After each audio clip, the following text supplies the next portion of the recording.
Assalamualaikum warahmatullahi wabarakatuh. Nama saya Eka Rizkyanti dari kelas 4B jurusan Pendidikan Bahasa Indonesia di Universitas Sultan Agung Tirtayasa. Saat ini saya mengambil mata kuliah semester 6 yaitu mata kuliah menulis kreatif di kelas 6B yang diampu oleh Bapak Herwan MPD. Saat ini saya akan membacakan cerita pendek karya saya yang berjudul Kekuatan Sejati. Malam itu hujan sangat lebat sehingga menghalangi jarak pandang mobil yang berlalu lalang. Pak Domo yang saat itu sedang di perjalanan menuju arah pulang ke rumahnya tak dapat mengontrol setirnya.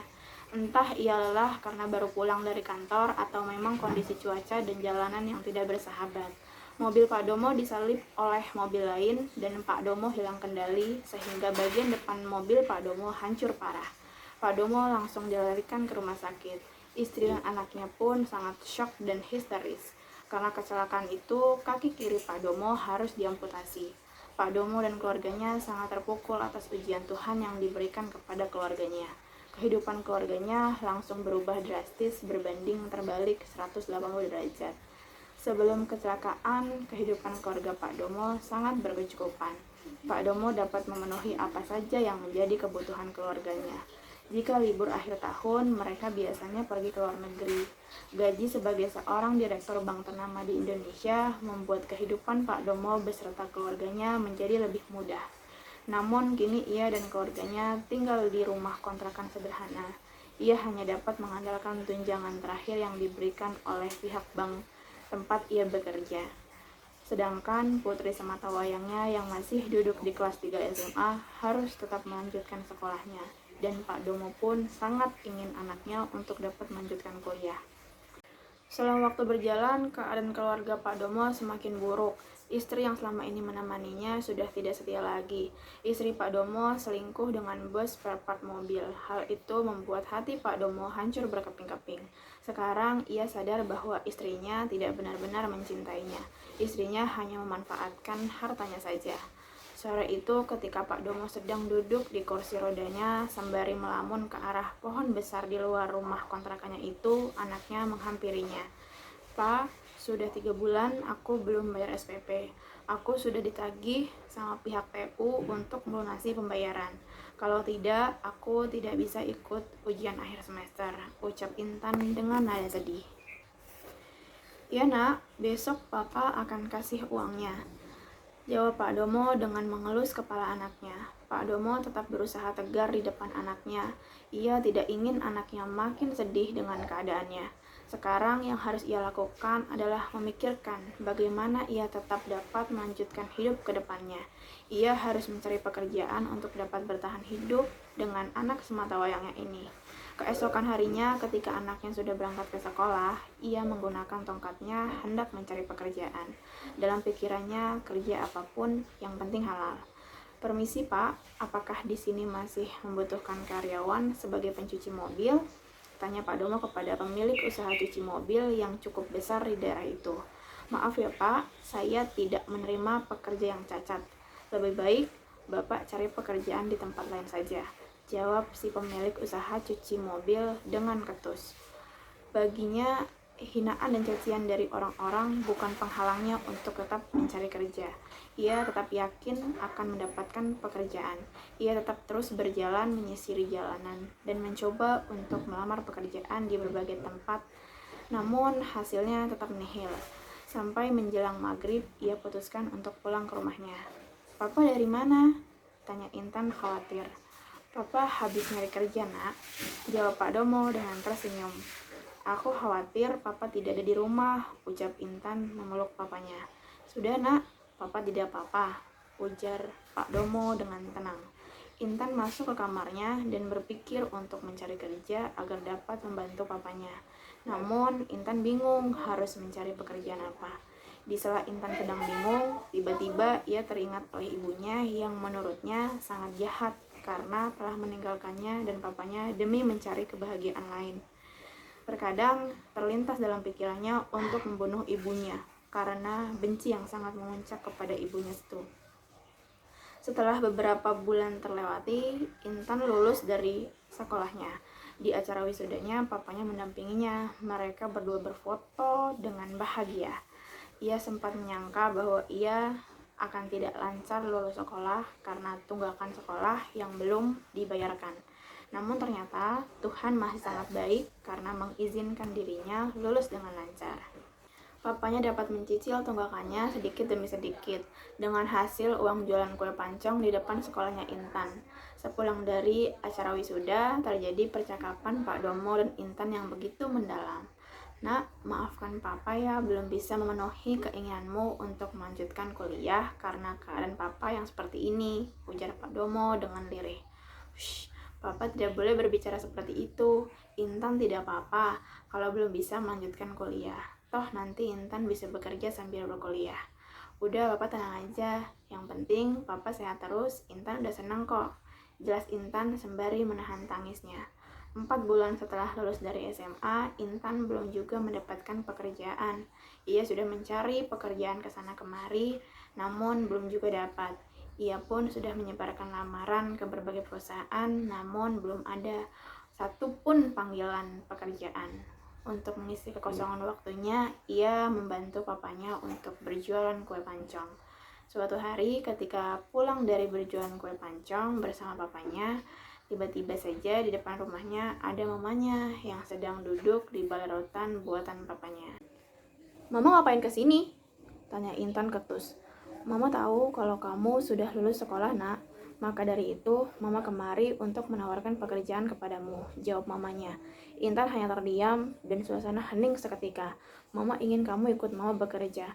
Kamu tidak akan menyesal jika ikut Mama. Kamu masih tetap bisa menjenguk papamu ini kapanpun. Kamu bisa memberi uang untuk kebutuhan papamu ini, sehingga kamu bisa membantu meringankan beban papamu ini," ujar mamanya mengiming-imingi. "Tidak, Intan tidak boleh pergi. Ia tetap harus bersamaku. Aku masih bisa untuk menghidupinya sampai kapanpun," ujar Pak Domo lantang. "Ya sudah, Mama hanya ingin memberikan informasi itu. Sebaiknya kamu pikir-pikir dahulu tawaran Mama tadi. Dan ini kartu nama Mama, ada nomor Mama di situ.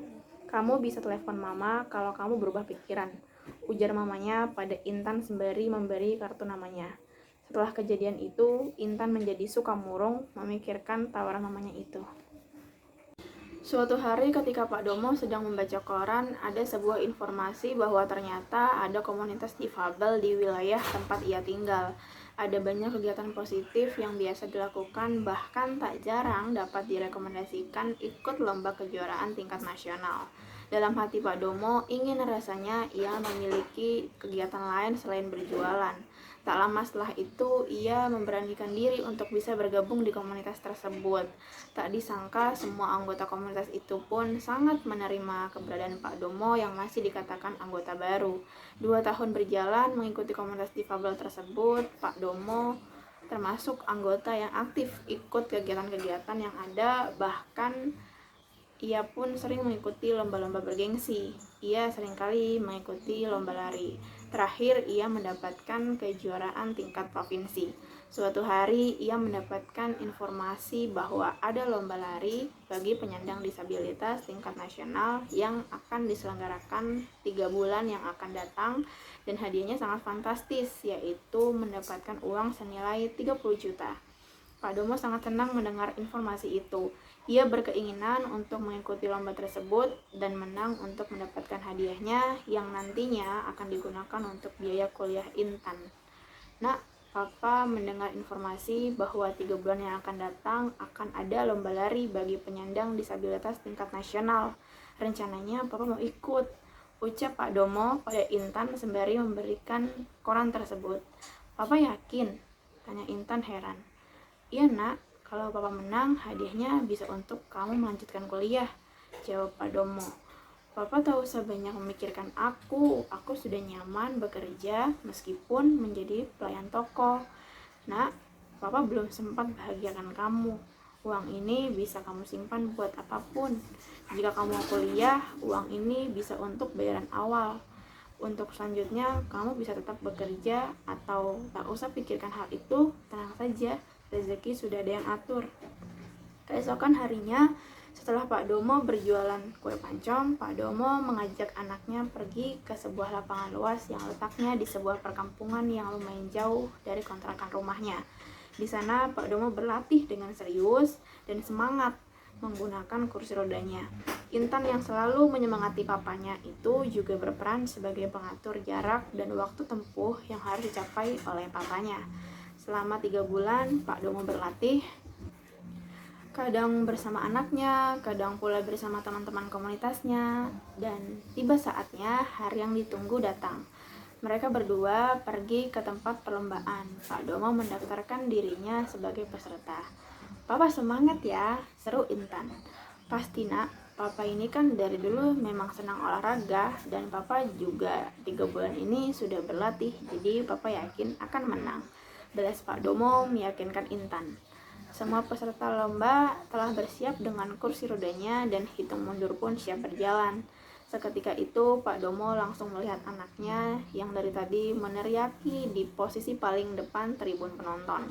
Semangat Pak Dono membara dan harapannya besar untuk dapat memenangkan perlombaan ini. 3, 2, 1, go! Teriak pemberi aba-aba. Ketika sudah mendekati garis finish, Pak Domo tidak sadar bahwa peserta lainnya masih berada di belakangnya. Namun, selang beberapa menit ternyata ada salah satu peserta yang dapat menyalipnya. Ia pun tak patah semangat dan terus mengeluarkan seluruh tenaga dan kekuatannya untuk mencapai garis finish, dan benar saja, akhirnya ia dapat menyalip peserta itu dan ia yang pertama mencapai garis finish. Intan seketika langsung lari dari tribun penonton dan memeluk papanya. Ia menangis terseduh-seduh di pelukan papanya, masih tak menyangka bahwa papanya dapat memenangkan perlombaan ini. "Papa menang, aku bangga sama Papa," ucap Intan sambil terseduh-seduh. Setelah itu, karena hari sudah malam, mereka berdua pun pulang dengan membawa uang tunai senilai 30 juta. Dan uang itu dimasukkan ke dalam tas Intan. Namun saat di perjalanan, situasi chaos terjadi. Banyak wanita dengan pakaian seksi berhamburan keluar dari sebuah bar. Dari kejauhan terlihat seorang perempuan yang dikejar oleh polisi. Namun Intan tidak bisa melihat dengan jelas siapa perempuan itu karena ia divonis oleh dokter memiliki kelainan rabun jauh sejak dini. Polisi yang membawa pistol itu lalu menembakkan peluru ke arah kaki perempuan itu. Namun naas, peluru itu malah salah sasaran dan mengenai bagian dada Pak Domo. Di saat yang bersamaan, perempuan yang menghindari kejaran polisi itu tertabrak truk yang melintas hingga kepalanya pecah. Intan yang melihat papanya sekarat langsung histeris dan Pak Domo pun langsung dibawa ke rumah sakit oleh warga yang melintas. Intan lemas tak berdaya dan hanya dapat menunggu papanya di depan ruang ICU. Tangisnya pecah sudah tak dapat dibendung lagi. Ia hanya dapat berharap semoga papanya baik-baik saja. Di saat yang bersamaan, dari kejauhan terlihat ada seseorang perempuan yang dibawa menggunakan berangkar dorong masuk ke dalam rumah sakit bersama polisi. Terdengar samar-samar suara polisi yang sedang menelpon atasannya. "Lapor komandan, pemilik bar sekaligus mucikari prostitusi online tertabrak oleh sebuah truk. Kondisinya kini sekarat dan berada di rumah sakit," jelas polisi itu. 2 jam Intan menunggu, akhirnya dokter keluar dari ruang ICU dan mengabarkan bahwa Pak Domo tidak dapat diselamatkan. Intan langsung masuk ke ruang ICU dan melihat sekujur tubuh papanya sudah ditutupi oleh kain putih. "Pa, kenapa Papa tinggalin Intan secepat ini? Intan nanti sama siapa, Pa?" ucap Intan terseduh-seduh sembari memeluk papanya. Keesokan harinya, Intan mengikuti proses pemakaman papanya dan di saat yang bersamaan juga ada seorang jenazah yang dikubur tepat di samping makam papanya. Setelah semua orang beranjak pergi meninggalkan kuburan, Intan masih tetap memeluk makam papanya. Dalam hatinya ia berkata, "Aku akan terus melanjutkan hidupku. Papa telah mengajarkan kekuatan sejati dalam hidupku." Namun tak lama setelah itu, Intan menaruh sebuket bunga di makam papanya, lalu beranjak pergi dari makam tersebut tanpa menyadari bahwa makam yang berada di sebelah makam papanya adalah makam mamanya.